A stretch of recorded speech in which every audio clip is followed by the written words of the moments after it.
اللہ اللہ اللہ۔ آپ ہمارے فرماتے ہیں مجدد الفسانی رحمۃ اللہ تعالی کہ اگر آپ کو حقیقی ترک دنیا کا میسر نہ ہو تو کم از کم ان کی حکمی ترک تو کر لیا کر، ان کی محبت کو اپنے ساتھ ختم کر لے۔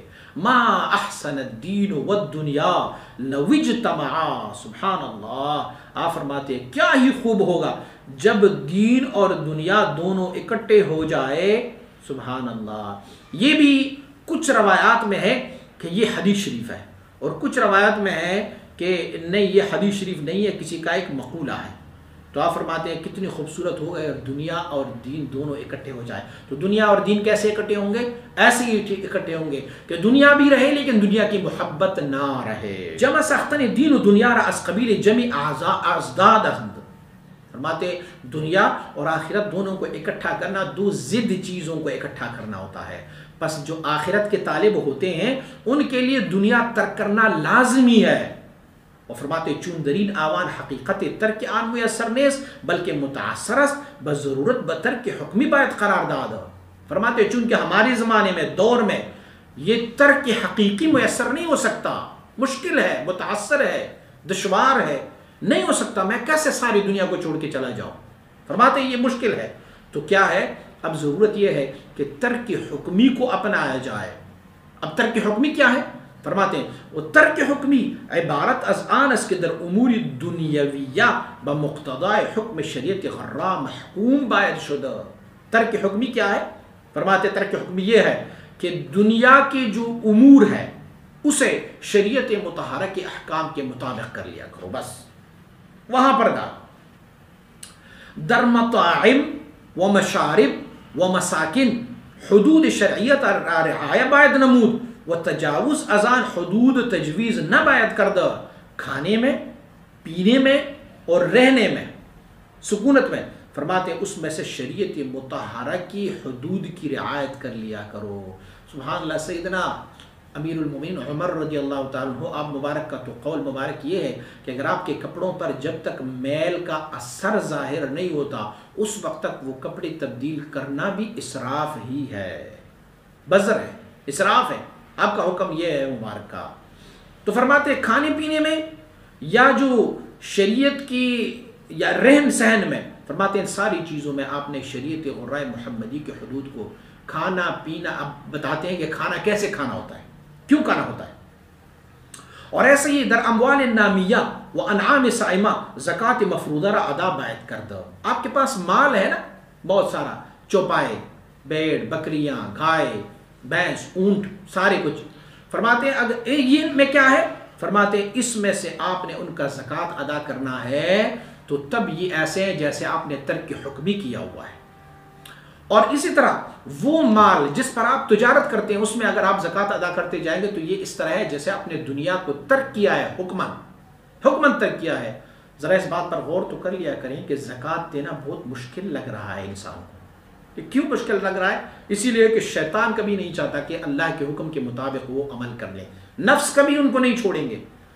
ایسے تو ہزاروں پیسے، ہزاروں روپے لٹا دیں گے، لیکن زکوٰۃ کی مت کی جب باری آتی ہے تو وہ کہتے ہیں یار بہت زیادہ ہو گیا۔ مفتی صاحب اور ہماری ہلال کمیٹی والے جب اعلان کرتے ہیں کہ آج صدقہ فطر استفا 100 اتنے روپے ہیں، تو ہم میں سے ہر بندہ کہتا ہے یار مولوی صاحب نے اتنا صدقہ فطر ہم پر مقرر کیا ہے، گھر میں ہم 12 افراد ہیں، 12 افراد اگر ہم حساب لگائیں گے تو یہ تو ہمارے 1400-1500 روپے لگیں گے۔ 1400-1500 صدقہ فطر دیا ہے مولوی صاحب نے، کہا یہ مولوی جو ہے اپنے پیٹ کے لیے کر رہے ہیں تاکہ صدقہ فطر زیادہ ہو۔ اللہ کے بندے وہ سال میں ایک دفعہ 1400 روپے آپ اپنی پوری گھر کا صدقہ فطر یا فطرانہ آپ ادا کرتے جائیں گے، ویسے دن میں آپ ہزاروں روپے ویسے ہی مفت کے کاموں میں لٹا لیتے ہیں، اس میں تمہارا نفس اور شیطان تمہیں کچھ نہیں کہہ رہا۔ لیکن جب بھی اللہ کے حکم کے مطابق آئے، ایون کہ ہمارے ہاں تو یہ ہے کہ کسی بندے کو عشر کے بارے میں پتہ ہی نہیں ہے کہ عشر کیا ہے، زمینداروں کو فصل کے بارے میں پتہ ہی نہیں ہے کہ ہم نے فصل میں عشر بھی دینا ہے، ویسے مفت میں تو بڑے دے دیتے ہیں۔ جب بھی کٹائی کا موسم آ جائے، تھریشر کر رہے ہوتے ہیں، بڑے مانگنے والے آ جاتے ہیں، ان کو بڑے بھر بھر کے کاسے دے رہے ہوتے ہیں، لیکن اللہ کے حکم کے مطابق جو ان کا عشر ہوتا ہے 10واں حصہ یا دوسرے روایت میں 20واں حصہ، تو وہ تو ادا کرنے سے قاصر رہتے ہیں، وہ نہیں ادا کرتے ہیں۔ تو فرماتے ہیں شکر اور ترک حکمی کیا ہے؟ ترک حکمی یہ ہے کہ آپ یہ جو زکوٰۃ ہوتا ہے اسے ادا کر لیا کرے، مال مویشوں میں جو زکوٰۃ ہے اسے بھی ادا کرتے جائیں گے۔ فرماتے چون تحلی با احکام شرعیہ میسر شد از مضرت دنیا نجات حاصل گشت۔ فرماتے چون کہ آپ نے زینت بنایا، احکام شرعیہ کو اپنے اوپر لاگو کر کے اپنے آپ کو میک اپ کروایا، یہ آپ کی میک اپ ہے، تو فرماتے ہیں پھر دنیا کی وہ نقصانات سے آپ بچ جاتے ہیں، یہ آپ کے لیے پروٹیکشن ہے۔ دنیا بذات خود بدبخت ہے، دنیا بذات خود نقصان دہ ہے، لیکن اسی دنیا میں سے آپ نے اگر زکوٰۃ ادا کر لی اور احکام شریعت کو بجا لائے تو فرماتے پھر یہ آپ کے لیے حسن ہی حسن ہے، اور یہ پھر آخرت کے ساتھ جمع ہو گئی۔ اور فرماتے اگر اسی طرح کے حکمی ترک بھی محسوس نہیں ہوا، آپ کو میسر نہیں آئے، فرماتے پھر تو آپ بحث سے ہی خارج ہو، یہ حکم بھی آپ نہیں کر سکتے، ترک حقیقی بھی نہیں کر سکتے اور ترک حکمی بھی نہ کر سکیں، تو فرماتے پھر تو بحث ہی سے آپ خارج ہو۔ فرماتے حکم منافق دارد کہ صورت ایمان در آخرت سودمندشت نخواہد گشت۔ فرماتے پھر ان کی مثال اس طرح ہے جیسے منافق کی کہ صورتاً ان کا ایمان پھر آخرت میں ان کو کوئی فائدہ نہیں لگا۔ منافقین نے بھی صورتاً تو ایمان لائے تھے نا، صورتاً نماز بھی پڑھ رہے تھے، صورتاً روزے بھی رکھ رہے تھے، صورتاً وہ اموال میں بھی شریک ہوتے تھے، صورتاً وہ جہاد میں بھی شریک ہوتے تھے، لیکن ان کے لیے کوئی فائدہ نہیں ہوا کیونکہ وہ منافق تھے۔ تو فرماتے ایسے ہی اگر آپ کو ترک حقیقی بھی میسر نہ آئے اور دنیا کی ترک حکمی بھی میسر نہ آئے، فرماتے پھر تو تیری مثال ایسے ہے جیسے ایک وہ بندہ جو منافق ہو۔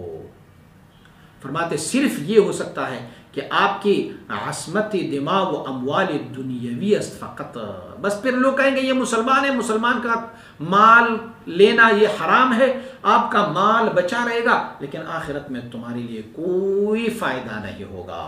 منانچ شرط بلاغس باتو میں گویم تو خواہ سخنم پند گیر و خواہ ملال۔ فرماتے ہیں جو بلاغت کی شرط ہے، جو پہنچانے کا شرط ہے، میں تمہیں وہ بتاتا رہتا ہوں، تو چاہے میری باتوں سے پند لے لو، نصیحت لے لو، یا پھر آپ ناراض ہی کیوں نہ ہو، دونوں صورتوں میں مجھ پر یہ لازم ہے کہ میں حق آپ تک پہنچا دوں، پھر آپ خوش ہوں گے یا نہ ہوگا۔